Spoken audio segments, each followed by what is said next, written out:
Hello friends, स्वागत है आपके अपने यूट्यूब चैनल पे।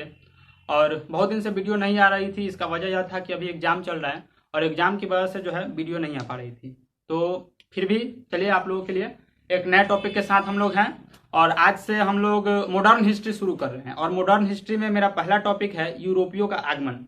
जैसा कि आपको पता होगा कि हमारे देश पे लगभग 200 वर्षों तक अंग्रेजी का शासन रहा, अंग्रेजी सरकार का शासन रहा।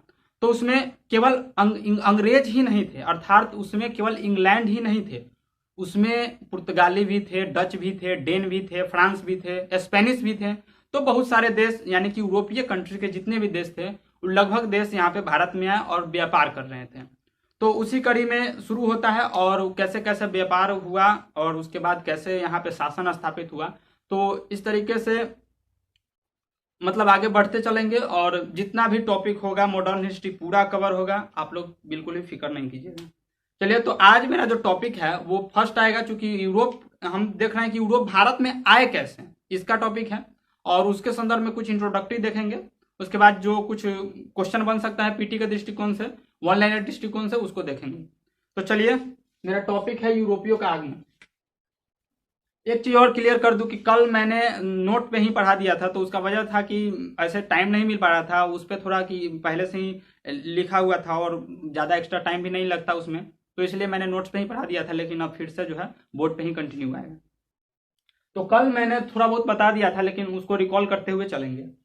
तो आज जो है यूरोपीय कंपनियों का आगमन। तो हमने कल आपको बताया था कि यूरोपीय कंपनी का जो आगमन है उसका सबसे पहले जो है क्यों आया भारत में, मतलब यूरोप के जो देश हैं, इंग्लैंड, इंग्लैंड, पुर्तगाली, डच, डेन, ये सब भारत में क्यों आए। तो उसका सबसे बड़ा रीजन यह है कि 1453 ईस्वी में क्या होता है कि 1453 ईस्वी में कुस्तुनतुनिया पर जो है कुस्तुनतुनिया पर जो है तुर्की जो है अधिकार कर लेता है। 1453 में क्या करता है, कुस्तुनतुनिया पर तुर्की अधिकार कर लेता है। अब कुस्तुनतुनिया क्या है, तो कुस्तुनतुनिया जो है यह आपका कुस्तुनतुनिया जो है यह पूर्वी रोमन साम्राज्य की राजधानी है। और कुस्तुनतुनिया बहुत फेमस जगह था हमारे प्राचीन मतलब कि कुस्तुनतुनिया बहुत ही फेमस जगह था। और यह फेमस इसलिए था कि यहाँ पे विज्ञान के, कला के और साहित्य के बहुत सारे विद्वान यहाँ पे रहते थे कुस्तुनतुनिया में। तो और यह जो है वैज्ञानिक दृष्टिकोण से ही बहुत महत्वपूर्ण था। और यह जो है कला के क्षेत्र में बहुत इंपॉर्टेंट जगह था यह आपका कुस्तुनतुनिया। तो कुस्तुनतुनिया पर जो है तुर्की वाला जो है, तुर्की एक जानते हैं कि इस्लामिक कंट्री है, और तुर्की जो है अधिकार कर लेता है 1453 ईस्वी में यहाँ पे कुस्तुनतुनिया पे। तो इसके अधिकार करने से क्या होता है कि हम जो अरब से जो मतलब व्यापार हो रहा था भारत का, अरब से जो भारत का व्यापार चल रहा था वो बंद हो जाता है, क्योंकि यह रास्ता वही होता है आने का, और रास्ता जो है बंद कर देता है, जिस वजह से जो है तुर्की वाला जो है रास्ता को बंद कर देता है और इसके लिए जो है व्यापार नहीं हो पाता है। तो उसके बाद जो है यूरोप के जो देश या अरब के जो देश व्यापार कर रहे थे, व्यापार में शामिल थे, तो उन्होंने जो है अब जो पहले से जो व्यापार कर रहे हैं वो तो कुछ ना कुछ अपना उपाय सोचेंगे कि कैसे व्यापार किया जाए। तो व्यापार करने के लिए इन्होंने जो है नए नए कुछ तकनीक की खोज की कि मतलब कैसे देश तक पहुंचा जाए। तो उसी कड़ी में जो है यह लोग जो है समुद्र में उतरते हैं। अब समुद्र में जब उतरते हैं तो अब देखते हैं कि समुद्र में चलते हैं, क्योंकि उससे पहले समुद्री यात्रा ये लोग नहीं किए थे। तो समुद्र में उतरे और नाव बनाए। नाव से एक चीज और यहाँ पे एक फैक्ट समझ लीजिएगा, नाव जो है पुर्तगालियों ने जो है उस यहाँ पे नाव बनाना यानी कि जहाज बनाना पुर्तगालियों ने जो है यहाँ से आपका जो है सीखा था। आपका उसका नाम है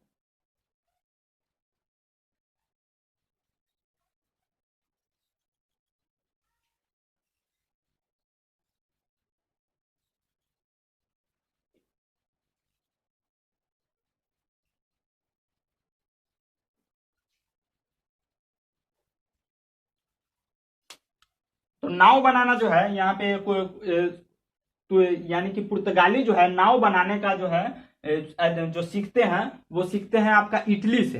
अब इटली से क्यों, तो कुस्तुनतुनिया पर जैसे ही तुर्की ने अधिकार किया तो कुस्तुनतुनिया के जितने भी जो व्यापारिक वर्ग थे, उसके बाद जो कला के मतलब क्षेत्र के व्यक्ति थे और जो विज्ञान के क्षेत्र के व्यक्ति थे, यह जो है कहा जाता है कि रोमन साम्राज्य में सबसे समृद्ध क्षेत्र था आपका कुस्तुनतुनिया।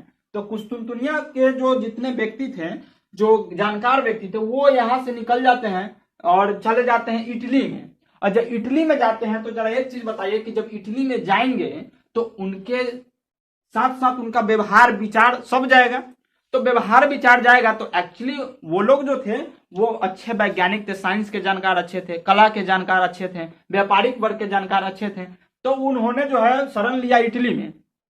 अब जैसे ही इटली में शरण लिया तो इटली को कहा गया पुनर्जागरण का केंद्र। इटली को पुनर्जागरण का केंद्र क्यों कहा गया? क्योंकि यहां से जो वर्ग अच्छे व्यक्ति थे, अच्छे जो वर्ग थे, उठ के गए इटली में, और इटली में गए तो उनका व्यवहार विचार सब जाएगा। तो इसलिए वो लोग जो है अब थोड़ा विरोध करेंगे कि भाई क्यों अधिकार किया। तो चूंकि वो लोग लड़ाई झगड़ा में इतना इंटरेस्टेड नहीं थे। एक चीज और आप लोग समझिएगा, जो ज्यादा ज्ञानवान होता है वो झगड़ा झंझट से दूर रहता है। तो वही बात हुआ था कि ये लोग झगड़ा झंझट से दूर रहा और यहाँ पे आ गया। तो इन्होंने जो है अपने जो इनका ये था, जो काम करते थे, उनको जारी रखा। अर्थात जो वैज्ञानिक के लोग थे, जो कला के विद थे, वो लोग जो है जारी रखा अपना काम करना। तो इसलिए कहा जाता है यहाँ पे कि मतलब पुनर्जागरण का केंद्र, पुनर्जागरण का जो केंद्र है ये आपका इटली में होता है। पुनर्जागरण का केंद्र किसको बोला गया? इटली को। मैंने कल आपको थोड़ा सा बताया था कि यूरोप को पुनर्जागरण का केंद्र कहा जाता है। 7 महादेश है, 7 महादेश में यूरोप महादेश को पुनर्जागरण का केंद्र कहा जाता है। और उसमें भी इटली, पुर्तगाल में, सॉरी, यूरोप महादेश के अंदर एक देश है इटली, और इटली को कहा जाता है पुनर्जागरण का केंद्र। क्यों कहा गया?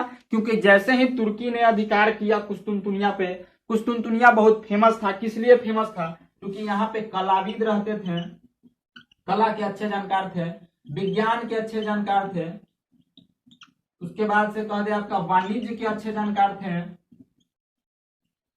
तो वाणिज्य सबके यहाँ पे अच्छे जानकार व्यक्ति रहते थे। तो इस वजह से जो है क्या हुआ, यहाँ के लोग उठ के गए इटली में, और इटली में गए तो इनके साथ साथ इनका जो है, जो हस्तलिपि जानते थे, जो कुछ भी जानते थे, वैज्ञानिक वर्ग के लोग थे, कला के लोग थे, तो वो लोग यहाँ पे आके उसका प्रचार प्रसार करते हैं। इसलिए इटली को कहा गया पुनर्जागरण का केंद्र। इसलिए इटली आज भी जो है बहुत ही फेमस जगह है और बहुत ही समृद्ध जगह है।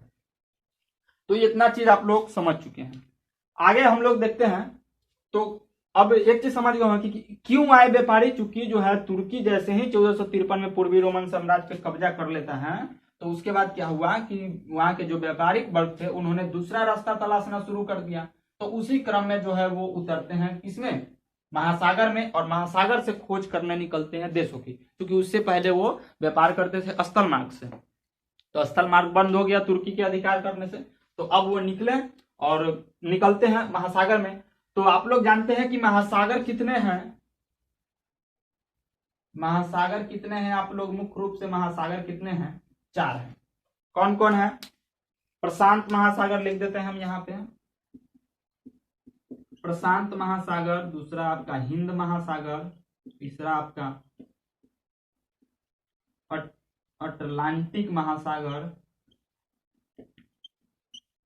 अटलांटिक महासागर, चौथा आपका आर्कटिक महासागर, और एक होता है अंटार्कटिक महासागर। उसको भी लिख देते हैं, लेकिन मुख्य रूप से 4 ही होता है। क्योंकि यहाँ पे एक जो है जो नीचे है, यानी कि अंटार्कटिक महासागर, उस पर बर्फ जमा रहता है, तो उसको एक्चुअली कंसीडर नहीं किया जाता है। तो चलिए हम इसी 4 को देख लेते हैं, प्रशांत, हिंद और अटलांटिक महासागर और आर्कटिक महासागर। तो यहाँ पे जो ये अटलांटिक महासागर है, तो आप लोग जानते हैं कि ये अफ्रीका है, ये तो मैं नक्शा बना दिया हूँ, और भारत के नीचे ये इंडिया का मैप है, और भारत के नीचा यहाँ पे ये जो है ये आपका पड़ता है हिंद महासागर। एक ऐसा महासागर जो हिंदुस्तान के नाम पे पड़ा है, उसका नाम है हिंद महासागर। देख लीजिए, हिंद महासागर हिंदुस्तान से बना है, हिंदुस्तान शब्द से हिंद महासागर। तो एक ऐसा महासागर जो एक देश के नाम पर है, उसका नाम है आपका हिंद महासागर। तो हिंद महासागर जो है भारत के कहाँ है? दक्षिण में है। और उसके बाद ये अफ्रीका है, और अफ्रीका के इधर ये यहाँ पे हम छोटा सा मान लेते हैं, और यहाँ पे ऐसे ही, क्योंकि अभी मेरे पास मैप की सुविधा नहीं है ना, तो मैं आपको दिखा देता, लेकिन मैं कोशिश करूंगा कि उसको ला के एक बार दिखाऊं।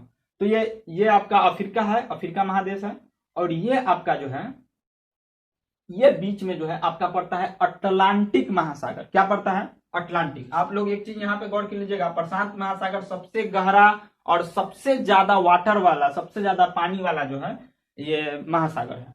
और अटलांटिक महासागर कहाँ है? अफ्रीका और अमेरिका, उत्तरी अमेरिका दक्षिणी अमेरिका के बीच में है। तो इसको आप लोग थोड़ा समझ लीजिएगा, और धीरे धीरे हम टॉपिक पे आ रहे हैं। तो महासागर में उतरते हैं ये लोग, और महासागर में उतरते हैं तो मैं थोड़ा इसको मिटा देता हूँ। घटनाक्रम भी हम लोग समझ ही रहे हैं, कैसे कैसे आ रहे हैं। आगमन का कारण भी हम लोग समझेंगे, पुर्तगीज गवर्नर और उनके योगदान भी समझेंगे हम लोग, और भारतीय शासकों के साथ संदर्भ, और ये पतन के कारण, ये सब कल हो पाएगा। अभी हम इसको इरेज कर देते हैं, क्योंकि अभी कुछ मैप बनाना है। देखिए, तो घटनाक्रम अभी हम लोग अभी आप लोगों को समझा रहे हैं। तो यहाँ पे और ये वाला, ये आपका पड़ता है ये आपका देश है स्पेन, थोड़ा ध्यान से समझिएगा। और ये आपका है पुर्तगाल। तो पुर्तगाल और स्पेन दो देश है। और सबसे पहला जो है यूरोप में अगर किसी को मतलब कि व्यापारिक में इंटरेस्ट आया, मतलब कि अब तो स्थल मार्ग बंद हो गया कुस्तुनतुनिया के पतन के बाद, तो मतलब कि इसमें जो समुद्र में जाने वाला जो है सबसे पहले व्यापारी हुए हैं ये पुर्तगाली था। सबसे पहला व्यापारी जो था पुर्तगाली था। तो इसमें से एक राजकुमार निकलते हैं, पुर्तगाल से एक राजकुमार निकलते हैं जिसका नाम था हेनरी नेविगेटर। Henry navigator. आप लोग कॉपी पेन लेके बैठिएगा, जितने विद्यार्थी पढ़ेंगे, जितने भी दोस्त मेरे पढ़ेंगे, तो कॉपी पेन ले ही के बैठेंगे, जो कि ऑनलाइन क्वेश्चन कैसे आता है वो भी हम बताएंगे। तो हेनरी नेविगेटर सबसे पहले निकलते हैं पुर्तगाल से। ये पुर्तगाल के राजकुमार थे। प्रश्न बार बार पूछा जाता है कि पेशे से या क्या थे, तो पुर्तगाल के थे राजकुमार। तो हेनरी नेविगेटर जो है सबसे पहले निकलते कहां से हैं? पुर्तगाल से। अब निकलते हैं, क्यों निकलते हैं? तो पता है आपको कि व्यापार करना था अन्य देशों के साथ। तो यह जो यहां से निकले, तो ये आपका अफ्रीका है, ये पूरा अफ्रीका महादेश है।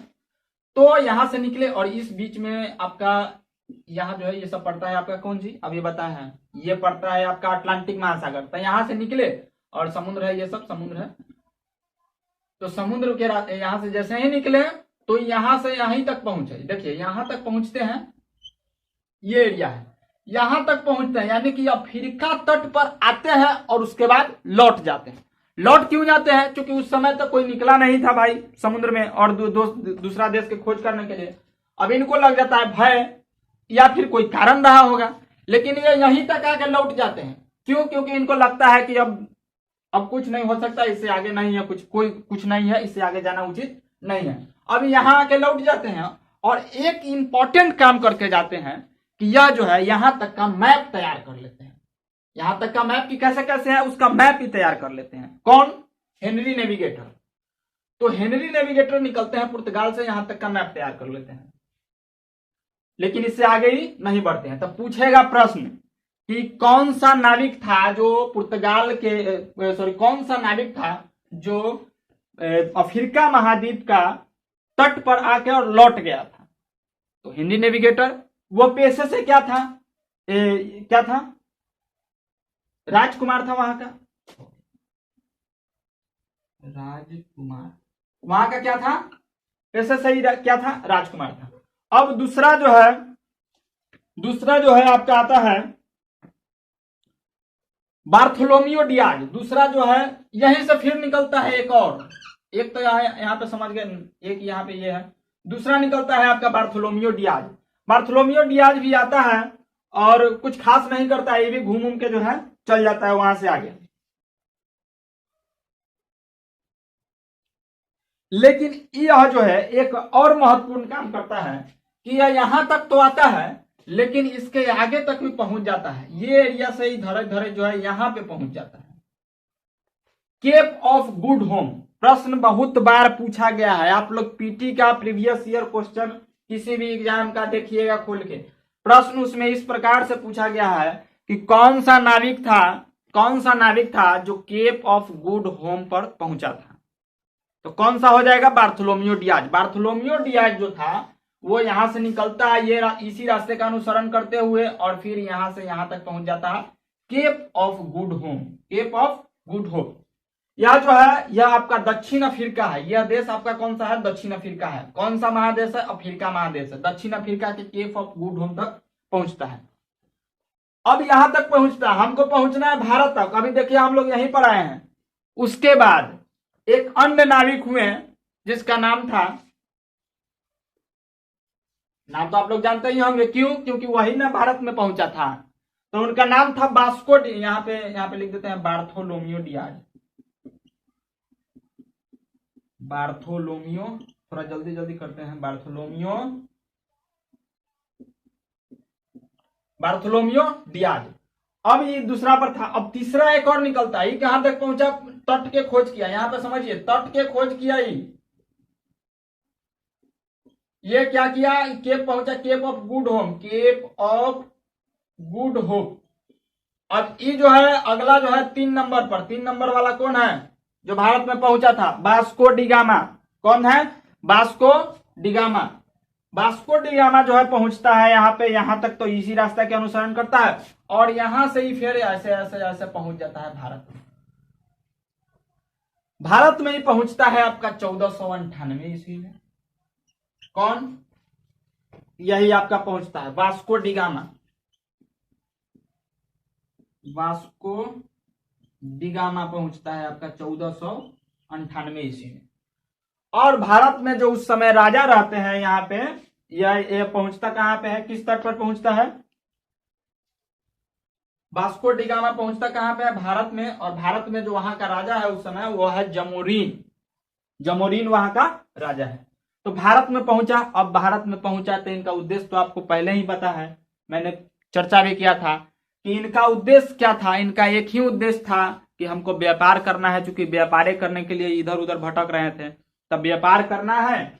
और जब व्यापार करने लगे तो यह एक और चीज अपना लिए, जो था ईसाई धर्म का प्रसार करना। तो यह बहुत ही इंपॉर्टेंट बात है कि यानी कि भारत जो है ये नहीं कहता है कि तुम हिंदू धर्म अपनाओ। मुस्लिम वाले तो बहुत मतलब कि धर्म के लिए विवश भी कर देते हैं, लेकिन यह जो यहाँ पे जो है, चूंकि इसकी संख्या कम थी उस समय, जो है संख्या इसकी कम थी, और बहुत सारे को इन्होंने जो है धर्म परिवर्तन कराया भी। तो एक और जब इनका वर्चस्व बढ़ गया भारत में, तो एक नीति इनका क्या थी? पहला नीति था कि व्यापार करना है, दूसरा नीति था धर्म का प्रचार प्रसार करना है। तो यहां तक आप लोग समझ गए। और अब बात करते हैं एक अन्य नाविक की, जिसका नाम है मैगलेन। और मैगलेन यहां से निकलता है। देखिए सब ये बहुत इंपॉर्टेंट है, इसलिए हम थोड़ा नक्शा बना दिए। जितना निकला सब पुर्तगाले से निकल रहा है। 4 को अभी तक हम बता दिए, और चारों जो है निकल रहा है कहां से? पुर्तगाल से। और एक 5वां निकलता है जिसका नाम था बहुत ही प्यारा, आप लोग जानते हैं, कोलंबस। कोलंबस जो था आपका, यह आया तो था भारत की खोज करने। अब भारत की खोज क्यों करने आए? क्योंकि जानते हैं कि यहाँ राजतंत्र था, तो राजा यहाँ के कहा कि तू लोग क्या कर रहा है? बगल वाला देश देखो तो इतना आगे बढ़ गया, इतना वहां से व्यापार कर रहा है। और एक चीज मैं और आपको नोटिस बताता हूं कि ये जो व्यापार किया, जो कोलंबस यहाँ पे जो वास्को डिगामा भारत आया, और भारत आके मसाले का व्यापार किया, और यहां से जो मसाला ले गया, तो आने का खर्च प्लस जाने का खर्च जोड़कर, और जब वो मसाला यूरोप के बाजार में बेचा तो उसको 60 गुना मुनाफा हुआ। बहुत बड़ी अमाउंट है उस समय की, देख लीजिए। यानी कि अगर कोई चीज 1 रुपया की है तो यूरोप में जाके उस 60 रुपया में बिका। इसमें आपका सब कॉस्ट जुड़ल है, जहाज का खर्चा से लेकर रहन सहन सब खर्च। अब इतना ज्यादा लाभ होगा तो भाई यूरोप के देश में खलबली तब मचेगा ना कि चलो भारत बहुत बड़ा वहां पे व्यापार का अथी है, क्या है, व्यापार का वहां पे बहुत बड़ा स्कोप मिल रहा है हमको, कि चलो अब वहां से। तो स्पेन वाला कहा, यानी कि स्पेन के राजा कहा कि तुम लोग क्या कर रहे हो, कुछ नहीं होगा तुमसे, बगल वाला देश देखोगे तो इतना आगे बढ़ गया। तो अब वहां से भाई जब कहा तो नागरिकों में भाई कुछ न कुछ तो परिवर्तन आएगा। तो परिवर्तन क्या आया कि यहाँ से एक नाविक निकला, उसका नाम था कोलंबस। अभी पूरा एकदम तैयार में था कि चलो अब इंडिया में हम चल जाएंगे और हम भी मुनाफा कमाएंगे भाई, यूरोप में व्यापार करेंगे, यहाँ से किन के लाएंगे, यहाँ बेचेंगे। तो कोलंबस जो है निकला यहाँ से, कोलंबस निकलता है, लेकिन गड़बड़ी ये वो कर देता है कि उस समय तक जो है कंपास की खोज हुई नहीं थी। अब गड़बड़ी क्या होता है कि यहाँ से तो निकला ठीक, लेकिन ये कहीं से रास्ता भटक गया, आया यहाँ से, ये नहीं भटक गया, इनने चला आया यहाँ उत्तरी अमेरिका पहुंच गया, उत्तरी अमेरिका पहुंच गया। वहां के आदमी के देखा काला काला, मतलब कि काला काला मतलब कि रेड रेड रेड, तो इसको कह दिया कि रेड इंडियन है। क्यों कह दिया रेड इंडियन है? क्योंकि तो समझ रहा था कि हम इंडिया की खोज कर लिए, इंडिया की खोज भैया इनने है। तो इंडिया की खोज करने के चक्कर में ही चल गया अमेरिका, अमेरिका की खोज कर डाला। अमेरिका की खोज कौन कर डाला? तो आप लोग वेस्ट इंडीज जो मैच खेलता है उसी तरह, वेस्ट इंडीज एगो देश नहीं है, इसको ध्यान से समझिए, वो वेस्ट इंडीज देश नहीं है, उसका कोई राजधानी नहीं है, आप लोग गूगल पर चेक कर लीजिएगा। वह एक द्वीपों का समूह है और वो मध्य अमेरिका में पड़ता है। वेस्ट इंडीज जो है द्वीपों का समूह है और मध्य अमेरिका में पड़ता है, और उसी में है आपका क्यूबा, थोड़ा देख लीजिएगा। तो मध्य में तो वेस्ट इंडीज, तो कह दिया कि वेस्ट इंडीज यानी कि इंडिया है, तो उसको ला कि इंडिया की खोज कर लिए, कह दिया वेस्ट इंडीज कह दिया, तो वेस्ट इंडीज हो गया। तो ये गड़बड़ी था इसका कि समझ रहा था कि हम इंडिया खोज गए, लेकिन एक्चुअली में वो इंडिया था का नहीं। कहिया पहुंचा था? 1492 ईस्वी में पहुंचा था, समझ लीजिए 6 साल बाद पहुंचता है बेचारा वास्को डी गामा, क्योंकि जान गया था कि एक से नहीं होगा कुछ। अब चलिए तब मेरा प्रीवियस में कुछ बताए थे तो उसका बात हम बता दिए।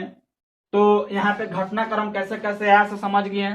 1453 नोट्स कर लीजिएगा, एक बार आप नोट कर लीजिएगा, बिलीव मी आपको बहुत ज्यादा फायदा होगा।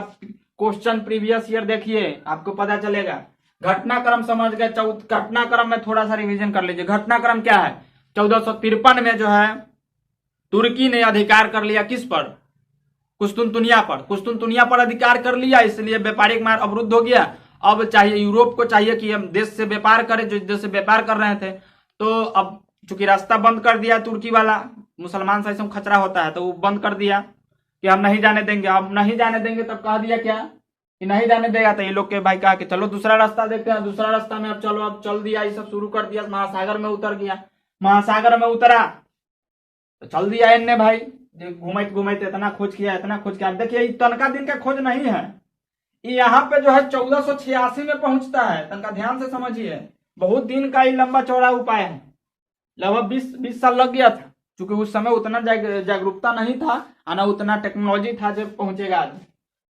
1492 1498 में फिर ही पहुंचा था 1501 में। फिर देखिए इतना ज्यादा फायदा हुआ एक किसको? वास्को डी गामा की। तो लगा एकदम अफलातून मचाने लगा तो गया तुरंत, और फिर चल आया उन्नीस से लौट के 1501 में। कहाँ पे? भारत में। और फिर यहाँ से लाद के ले गया मसाला के। तो कुछ ऐसे ही बात था, चूंकि इसलिए भारत को ही सोने के चिड़िया ऐसे ही नहीं कहा जाता है, कुछ ना कुछ तो था, इसलिए 200 साल तक वो लोग सर्वाइव कर पाए। तो यहाँ तक आप लोग समझ गए। मेरा पिछला वीडियो था, इतना समझ लीजिए कि इतना हम बता चुके थे कल, लेकिन बहुत आदमी को मन नहीं भरा। लेकिन चलिए आज बोर्ड पे हो गया।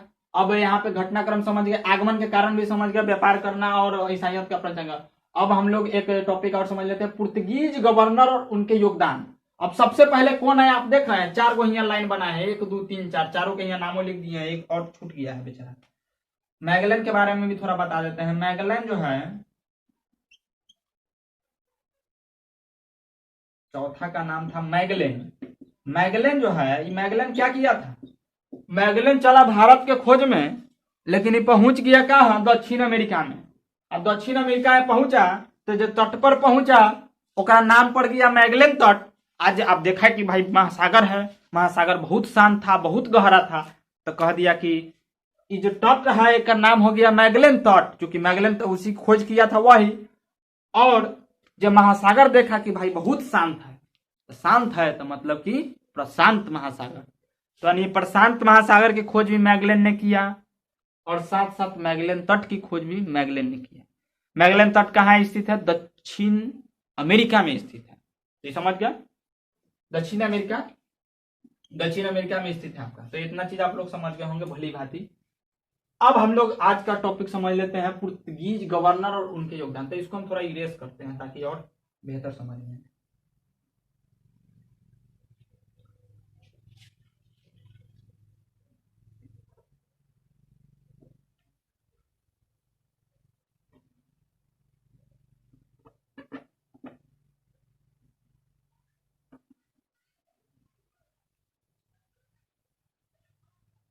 अब देखिए, प्रश्न अगर ये पूछ देगा कि भारत में सबसे पहले कौन आएगा, तो कह दीजिएगा कि अंग्रेज आया था। अंग्रेज में इंग्लैंड आया था? नहीं, इंग्लैंड नहीं आया था। अब चलिए उसकी चर्चा हम लोग कर लेते हैं। तो देखिए, भारत में सबसे पहले और सबसे बाद में जाने का क्रम हम बढ़िया से लिख दिए हैं। सबसे पहले आया था आपका पुर्तगाली, उसके बाद डच, ब्रिटिश, डेन, फ्रांस। ये आने का क्रम है, ध्यान से समझिए। आई है आपका जाने का क्रम। एक बार दो चार बार पढ़िएगा, याद हो जाएगा, कोई ट्रिक नहीं। इतना छोटा चीज होता नहीं है कोई चीज, आप सब में ट्रिके लगा दीजिएगा। दो चार बार पढ़िएगा और उसमें आप स्कोप खोजिए कि हम कैसे कर सकते हैं। लेकिन सब चीज में ट्रिके जाती है, तो जीके जीएस था है। देखिए, पुर्तगाल, डच, ब्रिटिश, डेन, फ्रांस। और जाने का क्रम डेन, डच, ब्रिटिश, फ्रांस, पुर्तगाल। अब तनका देखिए कैसे। पुर्तगाल से तो 4 गो हम यहाँ मैप के माध्यम से बता दिए हैं कैसे आया से। तब पुर्तगाली आया, कौन आया सबसे पहले? 1498 में आपका आया वास्को डी गामा। तब पुर्तगाल का खेल खत्म। अब देखिए, पुर्तगाल के बाद आता है डच, पुर्तगाल, डच। उसके बाद आता है आपका ब्रिटिश, उसके बाद आता है डेन, फ्रांस, और एक और आता है, इसका भी नाम हम लिख देते हैं स्पेनिश। लेकिन यह प्रश्न इससे थोड़ा कम आता है, 5 को में समेट लेता है ये सब। अब यही सब में से इतना जरूरी नहीं है, इंग्लैंड वाला के खाली चर्चा रहता है। तो चलिए, ये हो गया। तो अब इसको तनका दिमाग से लगाइए। तो पुर्तगाल देखिए, चलिए, तो ये सब कंप्लीट हो गया है। तो आज वीडियो बहुत ही लंबा हो रहा है, तो हम और जो इसमें बच गया है उसको कल कवर करेंगे, क्योंकि लगभग हाफ एन आवर पूर्ण ही वाला है। तो हम लोग कल कवर करेंगे, और पुर्तगालियों का जो पुर्तगाली गवर्नर था वो कैसे कैसे है, इसको हम लोग कल देखेंगे। तो आज के लिए इतना ही। और एक चीज़ और कहना चाहूँगा कि अगर वीडियो पसंद आ रही है तो शेयर जरूर करें अपने दोस्तों के साथ, और लाइक एंड कमेंट करना ना भूलें, क्योंकि हमको फीडबैक का पता चले। तो thank you for watching this video.